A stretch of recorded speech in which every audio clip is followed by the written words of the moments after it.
Headlights, yep, headlights are on too, looking good. Everything's looking good.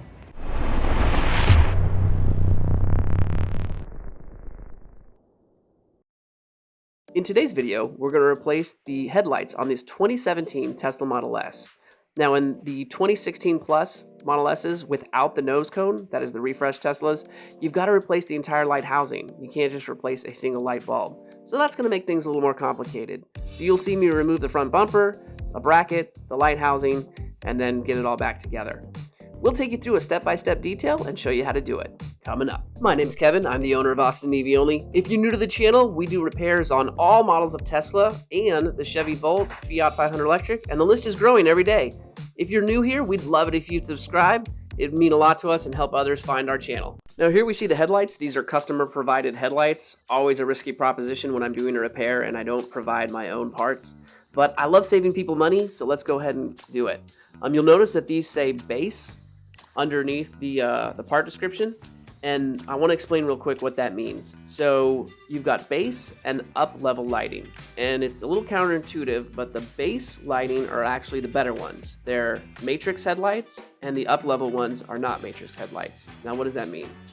The matrix headlights, or the base headlights, are the ones that can actually augment the light to spell out words or display graphics by projecting a specific set of LEDs in a specific sequence to make an image. And you may see this around Christmas time. People show the headlights projecting like a light show as part of the Christmas display. And so these lights are actually, again, the better lights that can have that capability. These covers, and then I believe we have to take off the front bumper. So let's get to it. I already started prying this guy out here. Great. As previously mentioned, we're going to be pulling off the front bumper here. Step one is to remove some of the panels that surround the front tub. So I'm going to pull up on these panels. There is a rubber gasket, if you will, in the middle, and you don't need to unscrew it. You just pull forcefully and slowly until the panel slides up and over the rubber gasket. And same thing when you go to put it back on, you just push it down and push the rubber right back through the hole. Fantastic. One of the first things we need to do is take out the T25 bit, which is underneath the wheel well, kind of looking back up if you were lying on your back, and it is right there. T25. Okay, let's take it out. So this piece should just pull out. There it goes. Same on the other side.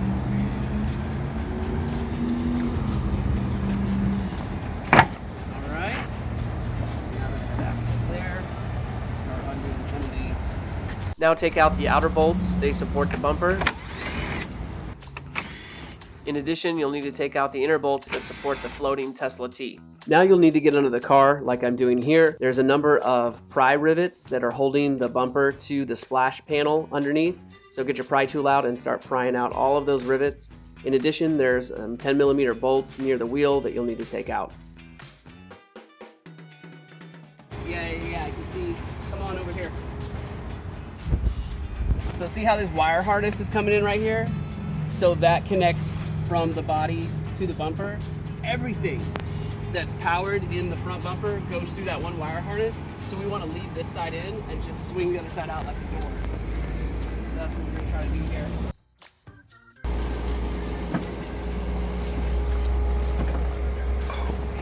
Okay, that's good enough.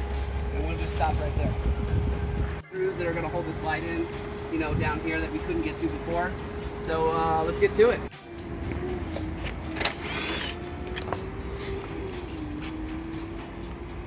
Seems like the bumper's probably the hardest part, if anything. Yeah. For some reason, I thought it was going to be harder. Damn, so if I needed a bumper replacement, I got a part, you could probably do that in a second. Look, boom. For the replacement itself, just because of the wiring here, it takes a little bit longer, you know, to unhook everything. Got it. But yeah, it's not the hardest thing in the world. One under there. It might be hard too, but one under there. So we got just two more to take out. On each side? Yeah, looks like it. Go. Better get me done.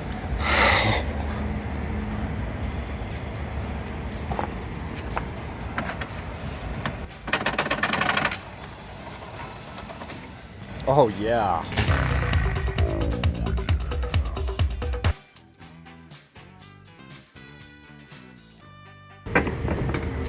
Okay, wire connector. I notice these lights keep coming on every time we approach the vehicle. I'm gonna disconnect the 12-volt battery just to be extra safe here. So let's go check that out. The battery, disconnect the battery, pull out the fireman's loop, and we should be in a much better shape. Here we go.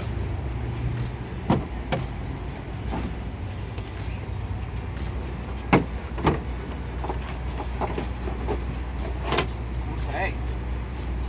Here, disconnected that one, and now just I'm gonna do the fireman's loop, and the reason is the high voltage controls the contactors, and as long as the contactors are connected, it's powering a DC to DC converter, which is providing 12 volts. So it's not enough just to disconnect the 12-volt battery. We also have to disconnect the fireman's loop here to shut off those contactors.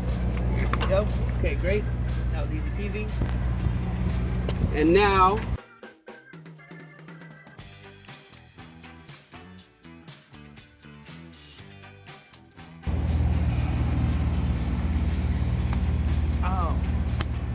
there we go. Right on. Okay, I see now. So to get this off, I don't know if you can get any close here. You pull back on that. You pull it back, not push it down. I kept trying to push it down. Nothing was happening. You pull it back, and that releases the tension. Okay, great. 2 lights out.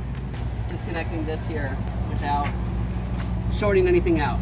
That's really what I'm just trying to avoid here, is making sure that there's no accidental shorts. Okay, I think we got it now. So let's see if that works on the other side. Halfway there. I like the progress we're making. Hopefully it goes easier. I gotta say, getting this past this part here was like the hardest part, I felt. This exercise. Yeah, we will figure it out here in a minute. Okay, so that one's...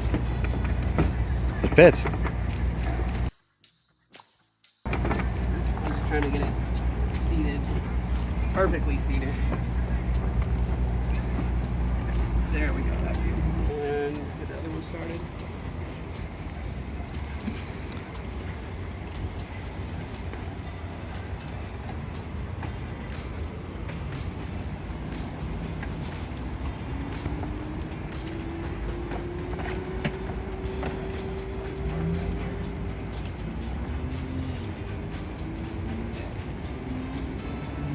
Asked about peeling these off. My feeling was Keep them on so they don't scratch.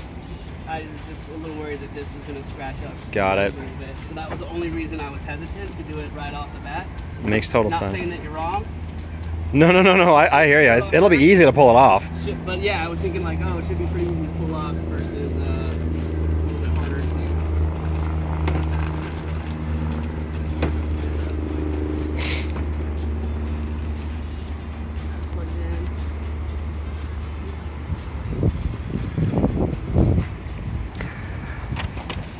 Fireman's loop first. I don't know if you want to come in here and get a close up. So I'll do the fireman's loop first because that's the last thing that I attached. Great, and then I'm going to go around to the other side and get the 12 volt. All right, so reattach the negative post here. Yep, you can hear things starting to power on.